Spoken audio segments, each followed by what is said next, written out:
আসসালামু আলাইকুম। ক্লাস 12 এর ছাত্রছাত্রীদের উদ্দেশ্যে বলছি, আজ আমরা তোমাদের পাঠ্য বইয়ের পেজ নাম্বার 69 যে নাটকটা আছে সেই নাটক নিয়ে আজকে আমরা আলোচনা করব। তো এই নাটকের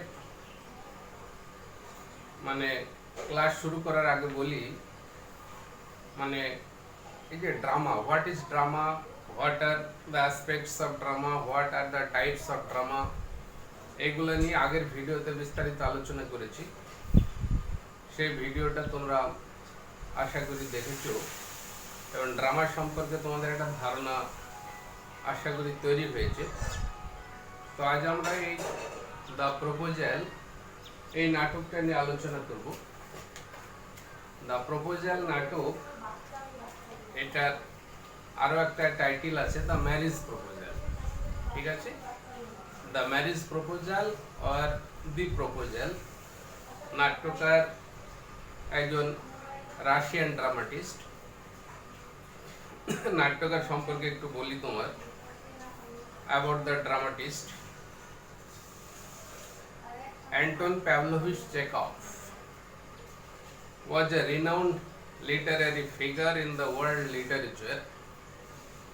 তোমার অ্যান্টন প্যাভলোভিচ চেকভ, সংক্ষেপে আমরা অ্যান্টন চেখভ বলি। অ্যান্টন চেখভ একজন রাশিয়ান ড্রামাটিস্ট এবং একজন বিখ্যাত মানে বিশ্ব সাহিত্যের ইতিহাসে একটা উজ্জ্বল তারকা আর কি।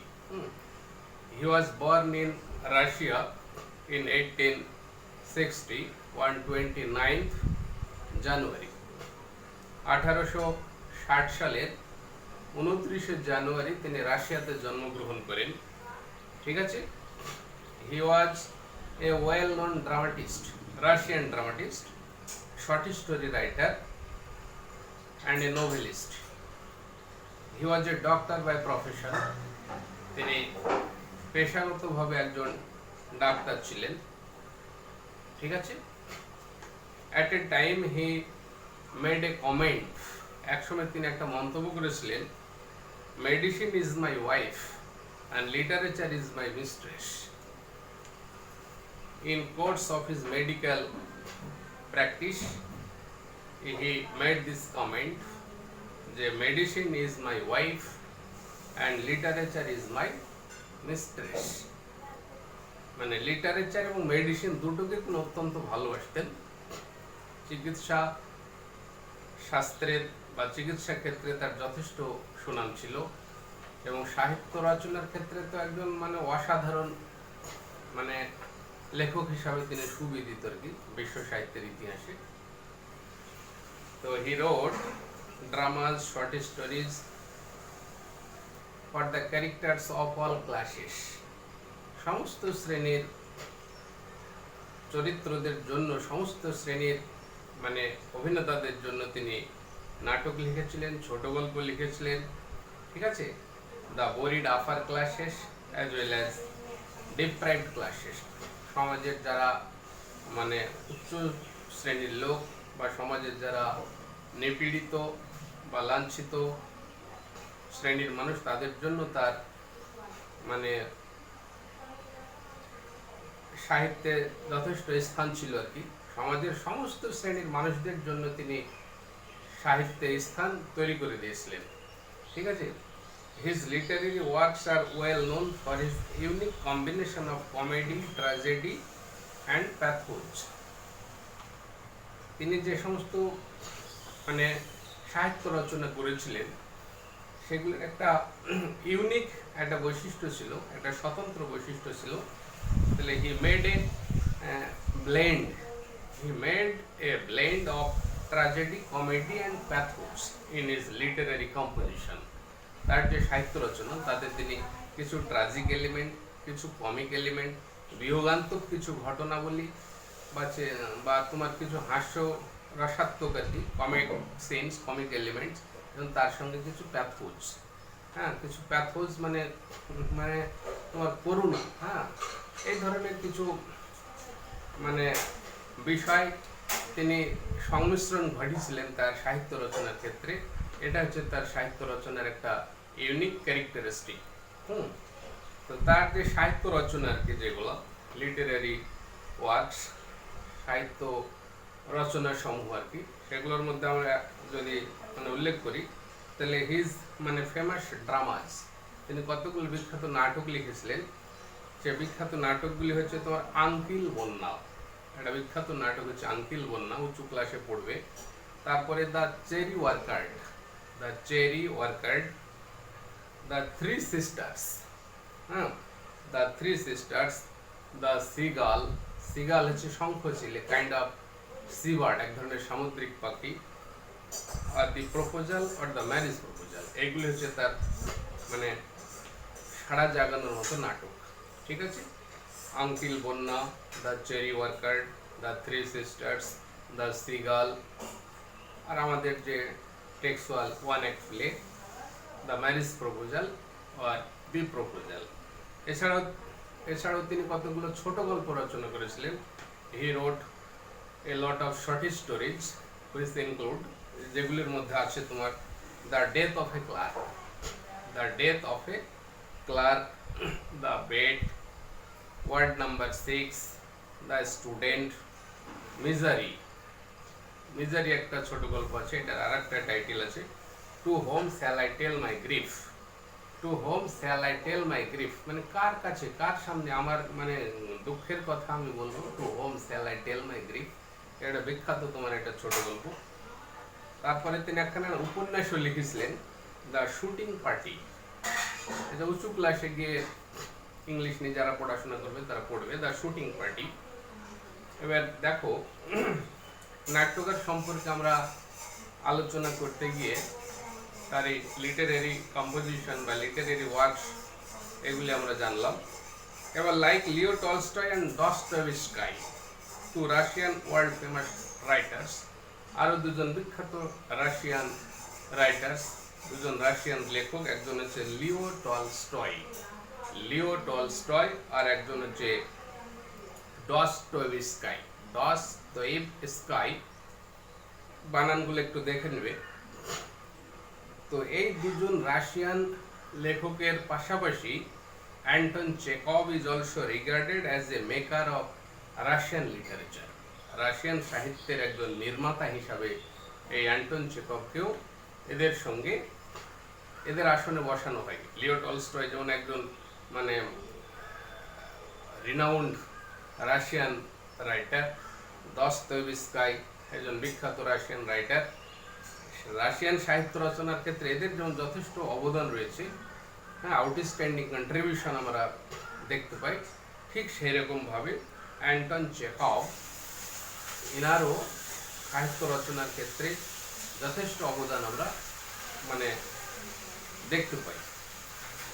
এবার এই দ্য প্রপোজাল নাটকে যাওয়ার আগে আমরা আগেই বলেছি যে এটা একটা এক অঙ্কের নাটক, এক অঙ্কের নাটক, অ্যাক্ট মানে ওয়ান অ্যাক্ট প্লে।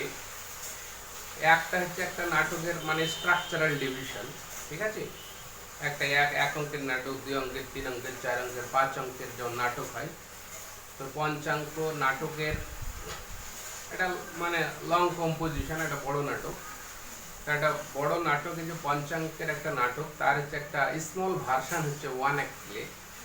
সেই ওয়ান অ্যাক্ট প্লে এক অঙ্কের নাটকের আবির্ভাব, যে when did the one act play emerge in the history of English literature, ইংরেজি সাহিত্যের ইতিহাসে এক অঙ্কের নাটকের মানে আবির্ভাবটা কখন হয়েছিল, বা কেনই বা এক অঙ্কের নাটকের প্রয়োজনীয়তা অনুভূত হয়েছিল, এই সম্পর্কে একটু বলি।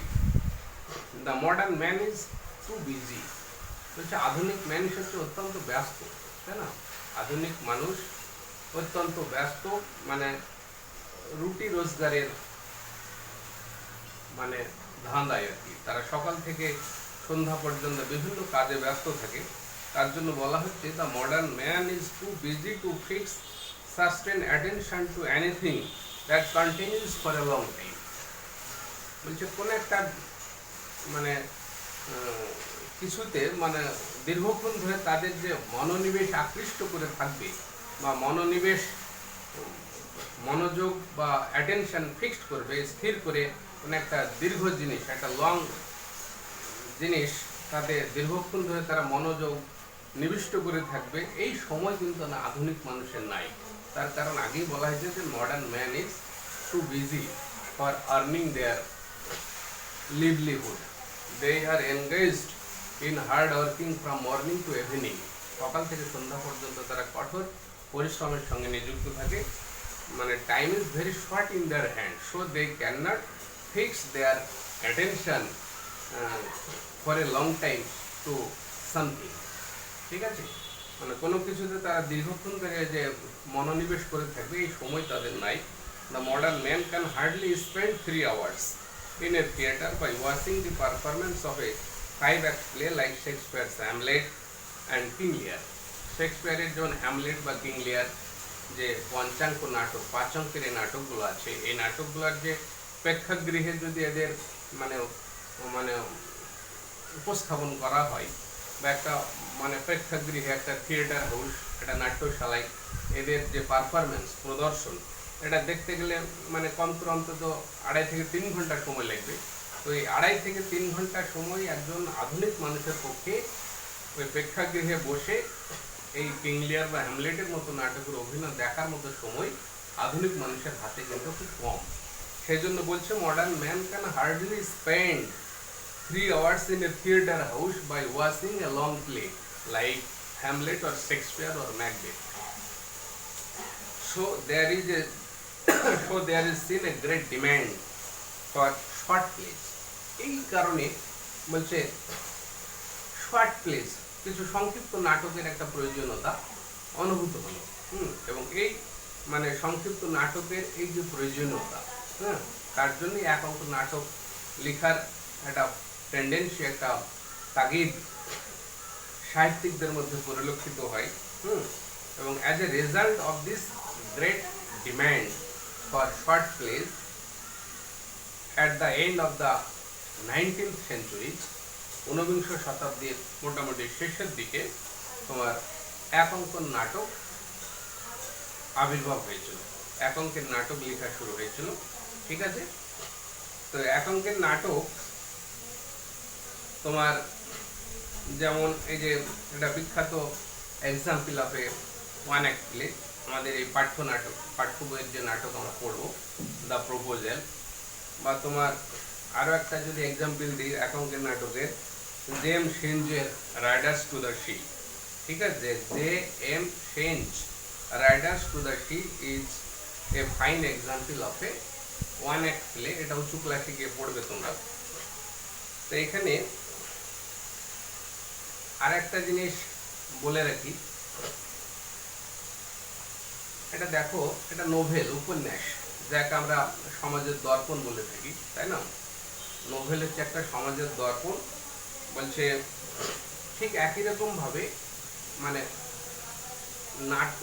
মানে উপন্যাসের যেমন সংক্ষিপ্ত ভার্সন, একটা ছোট গল্প, ঠিক আছে, short story is the small version of A novel, so as the 1-act play is a small version of a long drama or long play. ঠিক আছে, তাহলে একটা দীর্ঘ নাটকের একটা সংক্ষিপ্ত রূপই হচ্ছে একটা এক অঙ্কের নাটক। ঠিক যেরকম ভাবে উপন্যাসের একটা সংক্ষিপ্ত রূপ হচ্ছে তোমার ছোট গল্প। তো এই হিসাবে তোমার একটা এক অঙ্কের নাটক কি করে, মানে deals with a part of A life. ঠিক আছে, একটা মানুষের একটা জীবনের একটা অংশ, part of a human life, সেটা আমাদের আলোচনা করা থাকে এক অঙ্কের নাটকে। তার জন্য বলা হয় এই 1-act play deals with a slice or a part of life. ঠিক আছে, আর এটা মানে লং প্লে, এটা দীর্ঘ নাটক কি করে একটা এন্টায়ার লাইফ মানে সমগ্র একটা জীবনকে উপস্থাপন করা হয় একটা দীর্ঘ নাটকে। আর একটা এক অঙ্কের নাটকে একটা জীবনের একটা খালি, জীবনের একটা অংশ, একটা টুকরো, এটাকে উপস্থাপন করা হয়। তাহলে এক অঙ্কের নাটকের কিছু মানে বৈশিষ্ট্য নিয়ে আমরা এবার আলোচনা করব। ঠিক আছে, যে এক অঙ্কের নাটক বলছে যে কতগুলো ক্যারেক্টারিস্টিক্স আছে। বলছে এর একটা সিঙ্গেল থিম থাকবে, একটা একক একটা থিম, একটা বিষয়বস্তু থাকবে, তারপরে লিমিটেড নাম্বার অফ ক্যারেক্টার্স থাকবে, ক্যারেক্টারের সংখ্যা খুব সীমিত হবে, ঠিক আছে।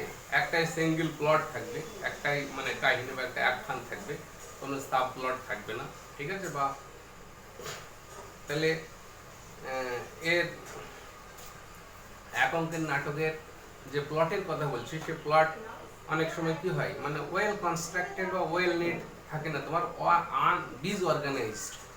ডিসঅর্গানাইজড ওয়েতে প্লটটাকে বিন্যস্ত করা হয়। তো এখানে দেখো, মানে নাটকের যে কতগুলো পর্যায় আগের ভিডিওতে আমি আলোচনা করেছি, এটা মানে যে কোনো নাটকের কতগুলো স্টেজ থাকে, পর্যায় থাকে, যেমন থাকে এক্সপোজিটরি সিন থাকে, ঠিক আছে। তারপরে complication and development of action or rising action. তাহলে এক নম্বর হচ্ছে এক্সপোজিটরি সিন, মানে পর্দা উঠানোর সঙ্গে সঙ্গে যে দৃশ্যটা আমরা দেখতে পাই সেটাকে আমরা এক্সপোজিটরি সিন বলা হচ্ছে, এক্সপোজিটরি সিন। তারপরে হচ্ছে complication and development of the action, ঘটনার কমপ্লিকেশন মানে একটা জটিল পরিস্থিতি বা ঘটনার আরও ক্রমোন্নতি, যেটাকে ডেভেলপমেন্ট বলছি, বা এটাকে রাইজিং অ্যাকশন বলা হয়। তারপরে হচ্ছে ক্লাইম্যাক্স, হ্যাঁ, ক্লাইম্যাক্সের পরে আসছে তোমার ডাউনফল বা ফলিং অ্যাকশন যেটাকে আমরা বলি, বা ক্যাটাস্ট্রফি। ফলিং অ্যাকশন আর ক্যাটাস্ট্রফি যেটা বলি, তার লাস্ট অ্যাকশন মানে স্টেজটা হচ্ছে তোমার রিজলিউশন আর কনক্লুশন। তাহলে একটা নাটকের 5টা স্টেজ থাকে, একটা হচ্ছে তোমার expository scene, rising action, climax, falling action, আর হচ্ছে রেজলিউশন আর কনক্লুশন। তাহলে সমস্ত রকমের নাটকই কিন্তু এই 5টা স্টেজ থাকতে হবে, ঠিক আছে। তাহলে in a one act play, a particular situation, a particular theme or content occurring in a particular place is presented through the different stages of a play, that is expository scene, rising action, climax, falling action and resolution or conclusion. Here the number of characters is limited to, হ্যাঁ, আগে আমি উল্লেখ করেছি। এবার এই নাটকটা সম্পর্কে একটু বলি, দেখো, দ্য প্রপোজাল নাটক, about the play the proposal. The play was originally written in Russian language. এই নাটকটা প্রথমে রাশিয়ান ভাষাতে লেখা হয়েছিল, but its succession popularity was increased so highly that it had to be translated in many other languages including English. বলছে এই নাটকটা যদিও প্রথমে রাশিয়ান ভাষাতে লেখা হয়েছিল, এর সাফল্য এবং জনপ্রিয়তা উত্তরোত্তর এতটাই বৃদ্ধি পেয়েছিল যে এটাকে ইংরেজি সহ অন্যান্য বিভিন্ন ভাষাতে অনুবাদ করা হয়েছিল, ঠিক আছে। The play was first staged in 1890 in a Russian theatre house. 1890 সালে রাশিয়ার একটা প্রেক্ষাগৃহে, থিয়েটার হাউসে নাটকের প্রথম অভিনয় করা হয়েছিল, ঠিক আছে। The play was first staged in 1890 in a theatre house in Russia. রাশিয়ার একটা নাট্যশালাতে 1890 সালে প্রথমে অভিনয় করা হয়েছিল, মঞ্চস্থ করা হয়েছিল। The play was produced by Stanislavski, তিনি প্রযোজনার দায়িত্বটা নিয়েছিলেন, তিনি ছিলেন প্রযোজক। এবার একটা বলি, হু ইজ এ প্রডিউসার, বুঝছো, what do we mean by producer. এটা প্রযোজক বলি আমরা প্রডিউসার। তো প্রযোজক বলতে আমরা কি বোঝাই, তাহলে প্রযোজক হচ্ছে তোমার, দেখো, যে ব্যক্তি কোন একটা চলচ্চিত্রের বা কোনো একটা তোমার বেতার সম্প্রচার বা কোনো একটা নাটকের বা যাত্রার অভিনয় করার সমস্ত রকমের আর্থিক দায়িত্ব গ্রহণ করে এবং এটাকে ম্যানেজারিয়াল দিকগুলিকে দেখভালের দায়িত্ব গ্রহণ করে, তাকে আমরা প্রযোজক বলে থাকি। তাহলে producer actually a person who is responsible for the financial and managerial aspect of making a film or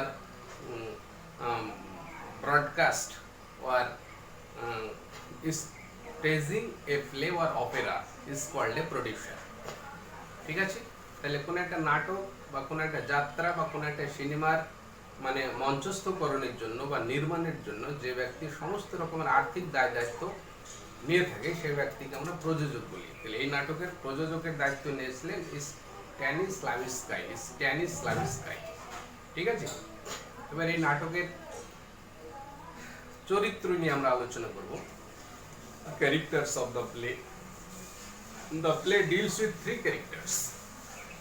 Anton Chekhov's one act play, The Proposal, deals with only three characters. শুধুমাত্র তিনজন চরিত্রের কথা আমরা এই নাটকে জানতে পারবো। Mister Chubukov, Stepan Stepanovich, an old father. Mister Chubukov সংক্ষেপে an old father. Natalia, his 25 years old marriageable daughter. তাহলে একটা ক্যারেক্টার আমরা পেলাম মিস্টার চুবুকভ, সে হচ্ছে একজন বৃদ্ধ বাবা এবং একজন ল্যান্ডলর্ড, তিনি একজন জমিদার, আর তার একজন 25 বছরের বিবাহযোগ্য কন্যা আছে, তার নাম হচ্ছে নাটালিয়া। আর থার্ড ক্যারেক্টার হচ্ছে তোমার তৃতীয় character, a rich bachelor of 35 years named Lomov. Lomov নামের একটা ক্যারেক্টার আছে।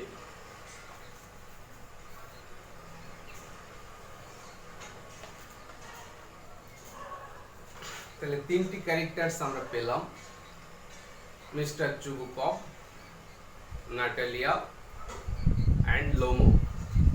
মিস্টার চুবুকভ হচ্ছে একজন বৃদ্ধ বাবা, সে একজন জমিদার, ল্যান্ড ওনার, তার 25 বছরের একজন বিবাহযোগ্য মেয়ে আছে, তার নাম হচ্ছে নাটালিয়া, আর তাদের একজন প্রতিবেশী, সেও একজন জমিদার। ঠিক আছে, অনেক জমির তাদের রয়েছে, তার নাম হচ্ছে Lomov.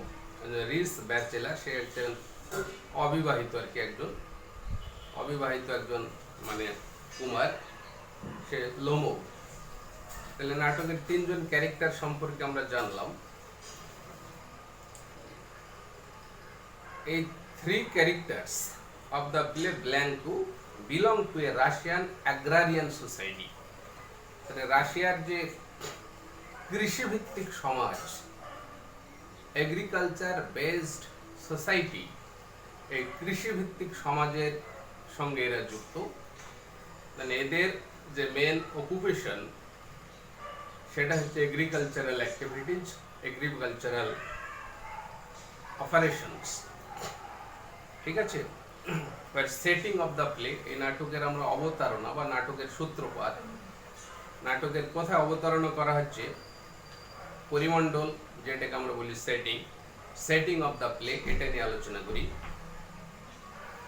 A drawing room of Mr. Chubukov's country house has been displayed as the setting of the play. এই নাটকের যে সূত্রপাত করা হচ্ছে, মিস্টার চুবুকভের একটা গ্রামের বাড়ি, সেই গ্রামের বাড়ির একটা ড্রয়িং রুম। ঠিক আছে, একটা বসার ঘর, ড্রয়িং রুম, সেই ড্রয়িং রুমে নাটকের অবতারণা করা হচ্ছে এবং এটাই হচ্ছে নাটকের সেটিং। এবার এই নাটকের প্লট নিয়ে আমরা একটু আলোচনা করি। Plot of the play, the proposal. Actually plot বলতে আমরা কি বুঝি? The word plot has different meanings. এই প্লট শব্দের বিভিন্ন অর্থ আছে। Actually the word plot means a piece of land. Plot বলতে আমরা অ্যাকচুয়ালি একখণ্ড জমিকে বোঝাই, but in the language of literature, কিন্তু সাহিত্যের ভাষায় plot means a story line, content or subject matter with cause-effect relationship. সাহিত্যের ভাষায় কিন্তু প্লটের অর্থ একটু আলাদা। সাহিত্যের ভাষায় প্লট বলতে এমন একটা কাহিনী, স্টোরি লাইন, এমন এক ধরনের মানে কন্টেন্ট, বিষয়বস্তু, যার কার্য কারণ সম্পর্ক থাকবে, কজ ইফেক্ট রিলেশনশিপ থাকবে। ঠিক আছে, তাহলে এমন একটা কাহিনী, এমন একটা স্টোরি লাইন, এমন এক ধরনের কন্টেন্ট, এমন এক ধরনের সাবজেক্ট যেটার কজ ইফেক্ট রিলেশনশিপ থাকতে হবে, সেটাকে আমরা প্লট বলবো।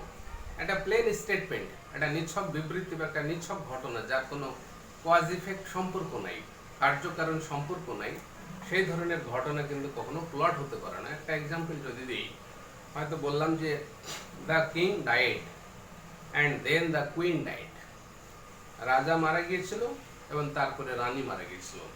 This is a plain statement, there is no cause effect relationship in this statement, so this statement cannot be the part of a plot। ঠিক আছে, তাহলে প্লট হতে হলে এমন মানে একটা স্টেটমেন্ট থাকতে হবে বা এমন এক ধরনের এপিসোড হতে হবে, কাহিনী হতে হবে, যাতে কজ ইফেক্ট রিলেশনশিপ থাকতে হবে। যদি এই স্টেটমেন্টটাকে এইভাবে বলি, the king died and the queen died of grief, the king died and the queen died of grief, died of grief মানে শোকে মারা গিয়েছিল রানী। প্রথমে রাজা মারা গেল এবং এর শোকে রানী মারা গিয়েছিল। তাহলে রানী মারা যাওয়ার কারণটা আমরা এখান থেকে পাচ্ছি। তাহলে এই স্টেটমেন্টে একটা কজ ইফেক্ট রিলেশনশিপ রয়েছে। ঠিক আছে, তো ওখানে প্লট হচ্ছে এটা series of events or series of episodes with positive relationship। ঠিক আছে, কার্যকারণ সমন্বিত বা সম্বলিত এরকম একাধিক এপিসোড বা স্টেটমেন্ট, সেটা একটা প্লটের মানে ক্ষেত্রে সেগুলো ব্যবহার করা যাবে।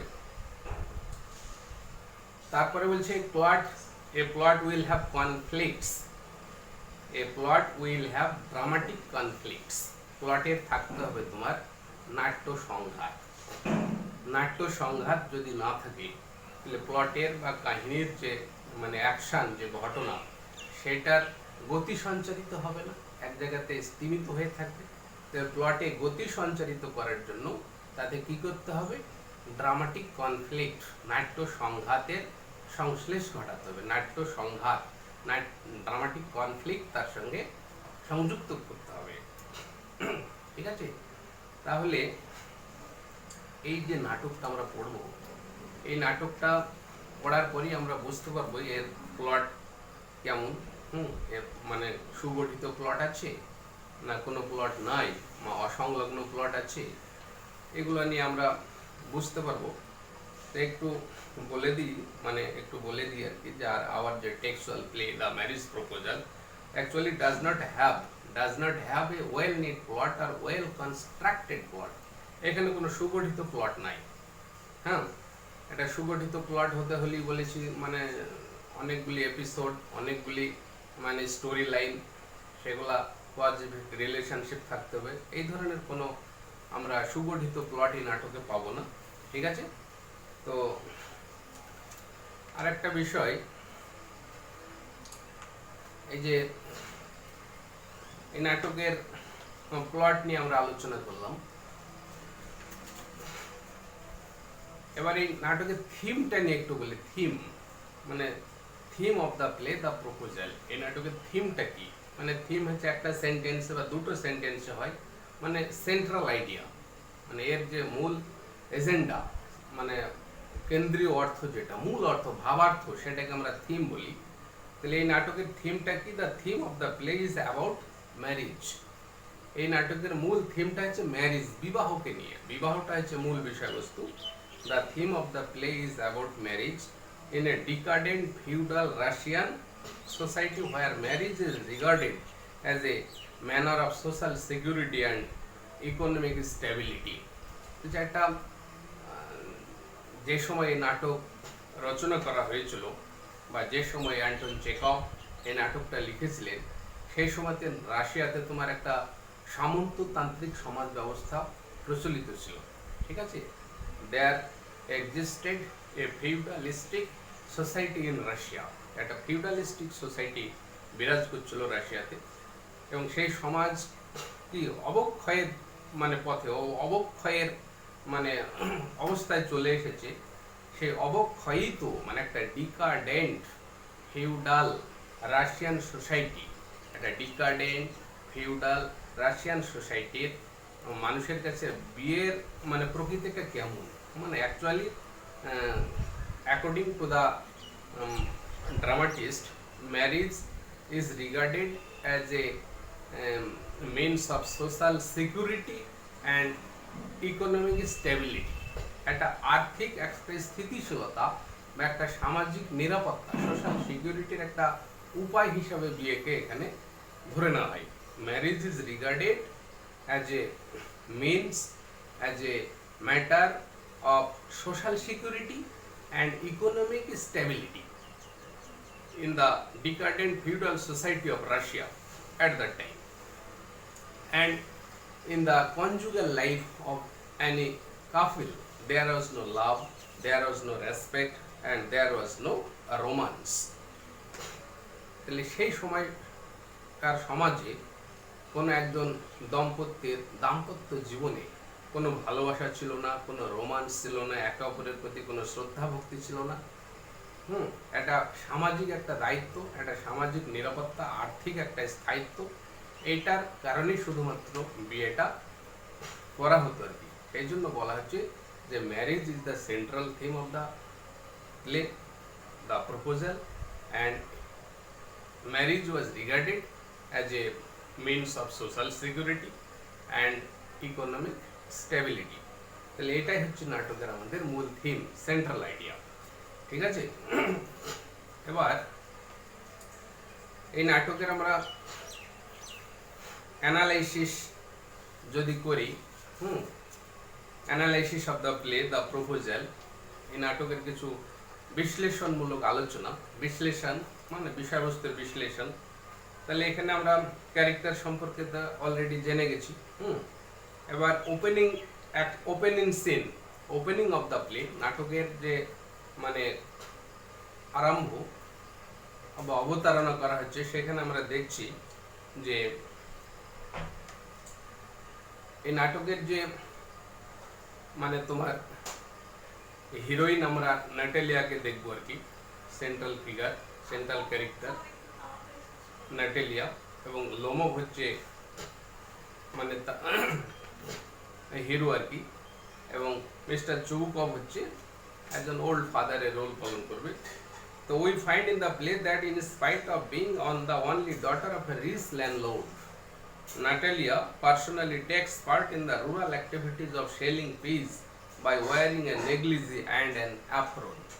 এই নাটকের ওপেনিং সিন যেটা, সেখানে আমরা দেখছি যে নাটেলিয়া হচ্ছে একজন জমিদারের মানে একমাত্র কন্যা হওয়া সত্ত্বেও তাকে আমরা দেখছি কড়াইশুটির খোসা ছাড়ানোর কাজে ব্যক্তিগতভাবে সে নিযুক্ত। একটা সেমিজ পরেছে এবং একটা ওড়না অ্যাপ্রন পরেছে। সেমিজ অ্যাপ্রন পরিহিতা অবস্থায় মানে ন্যাটালিয়াকে আমরা দেখছি কড়াইশুটির খোসা ছাড়ানোর কাজে সে ব্যস্ত আছে। একজন জমিদার শ্রেণীর গ্রাম্য কাজ, গ্রাম্য মানুষ এই ধরনের কাজ করে থাকে। তো এখানে আমরা দেখছি যে নাটেলিয়া এরকমের একটা গ্রাম্য rural activities of selling peas, এই ধরনের কাজ সে করছে। ঠিক আছে,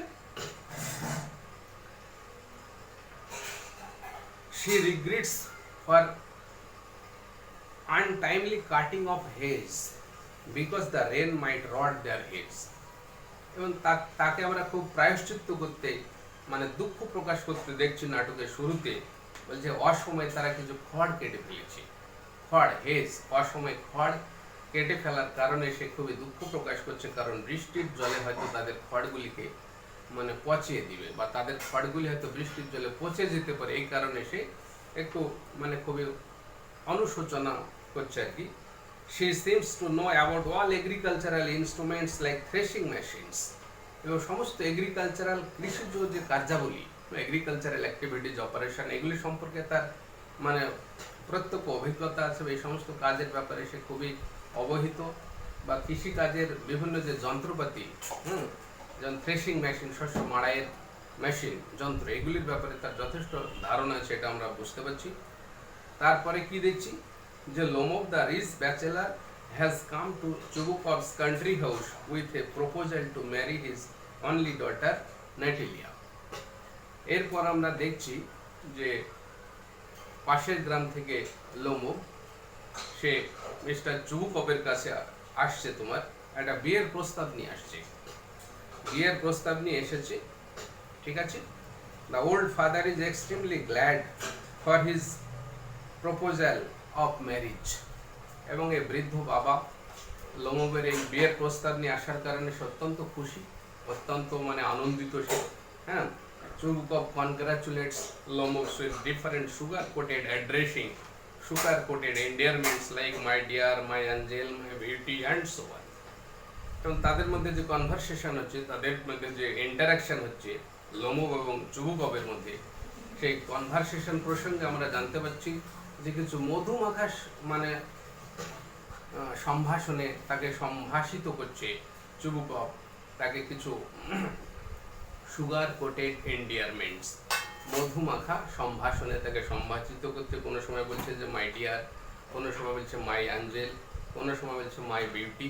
এই সমস্ত কথাই তাকে খুবই মানে মানে অ্যাড্রেস করছে, সম্ভাষিত করছে।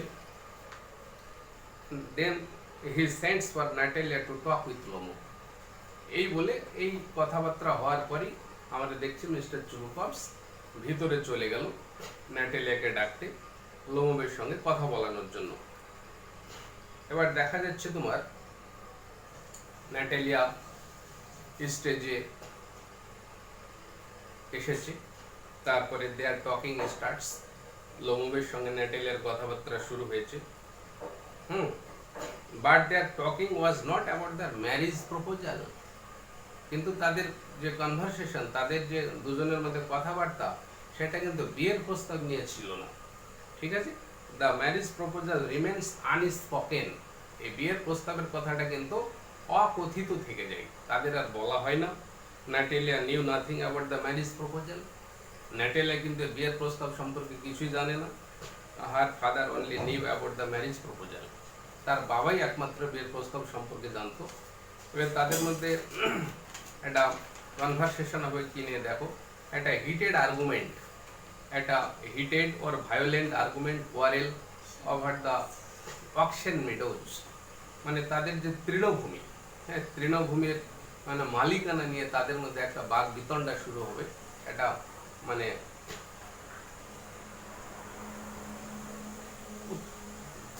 একটা মানে খুবই বাক বিতণ্ডা যেটা শুরু হবে, তীব্র বাদানুবাদ শুরু হবে আর কি, সেটাকে আমরা হিটেড আর্গুমেন্ট বলছি। Their conversation took the form of a violent argument and quarrel over the ownership or proprietorship of a piece of land known as the Oxen Meadows. একখণ্ড জমি যেটা অক্সেন মিডোজ, এই অক্সেন মিডোজের মালিকানা, প্রপ্রিয়েটারশিপ আর ownership, এই মালিকানা নিয়ে তাদের মধ্যে বাক বিতণ্ডা, ঝগড়া শুরু হয়, তুমুল ঝগড়া শুরু হয়। Lomov tells Natalia about her grandfather's peasants who were allowed to use the Oxen Meadows. Lomov নাটালিয়াকে বলে যে তার মানে হার গ্র্যান্ডফাদার্স পিজেন্ট, তার ঠাকুরদার যারা মানে কৃষক ছিল, সেই কৃষকদের সম্বন্ধে বলে আর কি। নাটালিয়া ঠাকুরদার কৃষকদের সম্বন্ধে বলে লোমব, হ্যাঁ, who were allowed to use the oxen meadows, যে কৃষকদেরকে নাকি অক্সেন মিডোজ ব্যবহার করার অনুমতি দেওয়া হয়েছিল। and his family is the actual owner of the Oxen Meadows. এবং লোমব বলছে যে তার মানে পরিবারই হচ্ছে অক্সেন মেডোজের প্রকৃত মানে মালিক। But Natalia does not agree with him. Natalia কিন্তু তার সঙ্গে একমত হয় না। She believes that her family has always own the Oxen Meadows. Natalia বিশ্বাস করে যে এই অক্সেন মেডোজ তার পরিবারের মালিকানাভুক্ত, তারাই এটা ব্যবহার করে আসছে দীর্ঘদিন ধরে। Like this way both of them starts the heated argument over the ownership of the Oxen Meadows. এই অকশন মিডোজ নিয়ে তাদের মধ্যে একটা তীব্র বাতানুবাদ শুরু হয়। লোমব বলে এটা তাদের পরিবারের অন্তর্ভুক্ত, নাটালিয়া বলে এটা তাদের পরিবারের অন্তর্ভুক্ত। হ্যাঁ, এই সময় দেখা যায় এইভাবে at a time of their caustic debate they yell excitedly at each other. তাদের এই তীব্র বাদানুবাদ চলাকালে একসময় তারা একে অপরের দিকে চিৎকার করে কথা বলে। হ্যাঁ, লোমব feels dizzy and tries to calm himself down. লোমব খুব মানে মানে উত্তেজিত হয়ে পড়ে, তার মাথা ঘুরে এরকম মনে হয়, এবং তা সত্ত্বেও সে নিজেকে একটু শান্ত করে নেয়, নিজেকে সামলিয়ে ফেলে। though he suffers from his heart palpitation, যদিও তার একটা হার্ট প্যালপিটেশন মানে হার্টের একটা মানে ধড়পড়ানি শুরু হয়ে যায়। At this point, Natalia's father Chubukov joins them in their heated argument. এই যে তীব্র বাদানুবাদ চলছিল এই সময়তে মিস্টার চুবুকভ তাদের সঙ্গে এবার যোগদান করে। লোমোভ থ্রেটেন্স চুবুকভ, লোমোভ চুবুকভকে হুঁশিয়ারি দেয় যে that he will take the matter of dispute to the court for a concrete decision. বলছে যে এই যে তীব্র বাদানুবাদ চলছে, এই যে অক্সেন মিডোজের মালিকানা নিয়ে ঝগড়া করছে, এটা সে কোর্টের দ্বারস্থ হবে, কোর্টের দ্বারস্থ হবে এবং এর একটা কংক্রিট ডিসিশন কোর্ট থেকে সে নিবে, এই বলে সে চুবুকভকে হুঁশিয়ারি দিচ্ছে। Chubukov gets angry and accuse him as a pettifogger and tells him to leave the house. এই কথা শুনে চুবুকভ খুব রেগে যায়। সে মানে তাকে মানে একজন বটতলার উকিল পেটি ফগার বলে তাকে অভিযুক্ত করে এবং বাড়ি থেকে তাকে চলে যেতে বাধ্য করে। এবং লোমোভস ডিপারচার, অক্সেন মিডোজের এই যে মালিকানা নিয়ে দুজনের মধ্যে তর্ক বিতর্ক হলো, এরপরে লোমোভসকে বাড়ি থেকে বের করে দেওয়া হলো। লোমোভের এবার প্রস্থান, লোমোভ চলে যাচ্ছে, লোমোভস departure. as soon as Lomov is gone, Chubukov reveals to his daughter that the young man had come to propose Natalia. এবার লোমোভ যখনই চলে গেল, চলে যাওয়ার পরেই কিন্তু মিস্টার চুবুকভ তার মেয়ের কাছে এবার সে বিয়ের প্রস্তাবের কথাটা ফাঁস করে দিল। On hearing this from her father, Natalia was shocked, excited and desperate to be married. এই বিয়ের প্রস্তাবের কথা শুনে নাটালিয়া খুবই উত্তেজিত হয়ে পড়েছে এবং সে খুবই শকড, মানে সে খুব শক পেয়েছে, আঘাত পেয়েছে এবং সে অত্যন্ত বেপরোয়া হয়ে পড়েছে বিয়ে করার জন্য লোমোভকে। She presses her father to bring him back and immediately Lomovs come back. তাহলে সে তার বাবাকে বাধ্য করছে, এক্ষুনি তুমি যাও, তাকে আবার ঘুরিয়ে আনো, তুমি এর জন্য দায়ী, এই সব বলে তার বাবাকে আবার লোমোভকে ফিরিয়ে আনতে বাধ্য করে। এবার চুবুকভ লোমোভকে ফিরিয়ে আনতে যায়, তারপরে লোমোভ আবার ফিরে আসে। এবার লোমোভ ফিরে আসার পরে কি হচ্ছে দেখো, আবার তীব্র বাদানুবাদ তাদের দুজনের মধ্যে শুরু হয়। কি নিয়ে? Over the superiority of their hunting dogs. তাদের দুই বাড়ির দুটো শিকারী কুকুর, শিকারী কুকুরের শ্রেষ্ঠত্ব সুপেরিয়রিটি, কাদের কুকুর সবচাইতে ভালো, এই নিয়ে তাদের মধ্যে আবার ঝগড়া শুরু হয়। After returning of Lomov, the hero and heroine of the play starts talking between themselves for the second time. তাহলে ফার্স্ট টাইম একবার তীব্র ঝগড়া হলো তাদের মধ্যে অক্সেন মিডোজের মালিকানা নিয়ে, এবার সেকেন্ড টাইম তাদের মধ্যে আবার ঝগড়া শুরু হয়েছে। They become involved again in the heated argument over the superiority of their respective hunting dogs. তাদের যে শিকারী কুকুর, সেই শিকারী কুকুরের শ্রেষ্ঠত্ব নিয়ে তারা একে অপরের সঙ্গে আবার তীব্র বাদানুবাদে জড়িয়ে পড়েছে। Lomov finds that the squeezer Chubukov's hunting dog is overshot. Lomov বলছে চুবুকভ বা নাটালিয়াদের যে শিকারী কুকুর তার নাম হচ্ছে তোমার স্কুইজার, স্কুইজারের নিচের চোয়ালটা নাকি ঝোলা। তাকে এই মানে ফলটা সে খুঁজে পেয়েছে। Chubukov's hunting dog squeezer is overshot. The squeezer is good at following but cannot hold a prey as his lower jaw is shorter. বলছে তাদের স্কুইজার অনুসরণ করার ক্ষেত্রে ভালো, কাউকে অনুসরণ করার ক্ষেত্রে ভালো, কিন্তু শিকার ধরার ক্ষেত্রে উস্তাদ না, বা শিকার ধরতে পারবে না, কারণ এর নিচের চোয়ালটা হচ্ছে ছোট। Dogs like squeezer are easily available in any bush or jungle around, and 25 rubles would have been a handsome price for him. আবার বলছে স্কুইজারের মতো কুকুরে আশেপাশে বনে জঙ্গলে যেখানে সেখানে পাওয়া যায়, এবং 25 মানে রুবেল, মানে রাশিয়ার মুদ্রা হচ্ছে রুবেল কারেন্সি, 25 রুবেল দিয়ে এই ধরনের কুকুর খুব সহজে কিনা যায়, বা 25 রুবেল যথেষ্ট এই ধরনের কুকুরের ক্ষেত্রে। আর নাটালিয়া এই কথা শুনে অত্যন্ত রেগে গেছে। Natalia being furious on hearing Lomov's description about the Squeezer, স্কুইজারের এই ডেসক্রিপশন বর্ণনা শুনে লোমোভের এই বর্ণনা শুনে নাটালিয়া অত্যন্ত রাগান্বিত হয়ে গেছে, এবং সে কি বলছে? she says that guess Lomov's dogs does not have any pedigree at all. এবার লোমোভের যে হান্টিং ডগ তার নাম হচ্ছে তোমার গেস, GUESS, গেস। তো বলছে যে তার যে পোষা কুকুর, তার যে গেস, এর তো কোনো বংশমর্যাদাই নাই, এর তো কোনো বংশ পরিচয় নয়, pedigree বংশমর্যাদা। The guess is old and as ugly as worn out cab horse. বলছে গেশ হচ্ছে বৃদ্ধ হয়ে গেছে, বুড়ো হয়ে গেছে। এটা হচ্ছে জীর্ণ শীর্ণ রোগা, হ্যাঁ, জীর্ণ শীর্ণ রোগা, ক্যাব হর্স মানে একটা মানে গাড়ি টানা ঘোড়ার মতো জীর্ণ শীর্ণ এবং রোগাগ্রস্ত।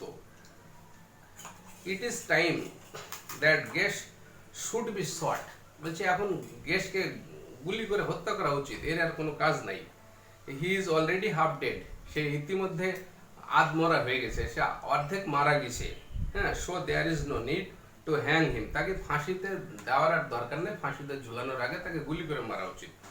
During this heated argument between them লোমোভস heart can not beer this anymore and he flops down dead. বলছে এই তীব্র বাদানুবাদ, তীব্র ঝগড়া এই চলাকালে দেখা যাচ্ছে তোমার লোমোভস কিন্তু এটা আর দীর্ঘ সহ্য করতে পারেনি, সে অত্যন্ত উত্তেজিত হয়ে গেছে। উত্তেজিত হয়ে সে তার যে heartbeat, palpitation of his heart, তার হার্টের যে ধড়পড়ানিটা সে অনেক বেড়ে গেছে এবং সে ধপ করে মেঝের উপরে পড়ে গেছে। চুবুকভ আর ন্যাটেলিয়া বিকাম ভেরি নার্ভাস। তারপরে মানে স্পটে তোমার ঘটনাস্থলে চুবুকভ চলে আসে। চুবুকভ ন্যাটেল অত্যন্ত নার্ভাস হয়ে যায়, অত্যন্ত মানে ভীত সন্ত্রস্ত হয়ে পড়ে। Fortunately Lomov regains his sense and makes his marriage proposal to Natalia. এবং সৌভাগ্যবশত লোমোভ কিন্তু তার জ্ঞান ফিরে পায় এবং সে উঠে ন্যাটেলিয়াকে সে বিয়ের প্রস্তাবটা পেশ করে এবং ন্যাটেলিয়া সঙ্গে সঙ্গে সানন্দে বিয়ের প্রস্তাব গ্রহণ করে। ঠিক আছে, Natalia accepts his proposal, the marriage is settled though the dispute on their dogs remain unsettled. তাদের বিয়ের ব্যবস্থা করা হয়, কিন্তু তাদের যে তীব্র বাদানুবাদ, তাদের সেই জমির মালিকানা নিয়ে যে ঝগড়া বা তাদের যে হান্টিং ডগস এর শ্রেষ্ঠত্ব নিয়ে ঝগড়া, এটা কিন্তু অমীমাংসিত থেকে যায়। কিন্তু তাদের বিয়ের মানে ব্যবস্থা হয়, তাদের বিয়ে হয়ে যায় এবং নাটক এখানেই শেষ হয়ে যায়। তাহলে এই নাটকটা এই যে মানে অ্যানালাইসিস অফ দ্য প্লে, এটা মানে একটু ভালো করে শোনার চেষ্টা করবে। ভিডিওটা প্রথম থেকে শেষ পর্যন্ত শুনবে, আশা করি এই নাটকের বিষয়বস্তু সম্পর্কে ধারণা ক্লিয়ার হয়ে যাবে। এরপরে আমি তোমাদের নাটকের বিভিন্ন টাইপের প্রশ্নোত্তর নিয়ে আলোচনা করব। সবাই ভালো থেকো, সুস্থ থেকো। আসসালামু আলাইকুম।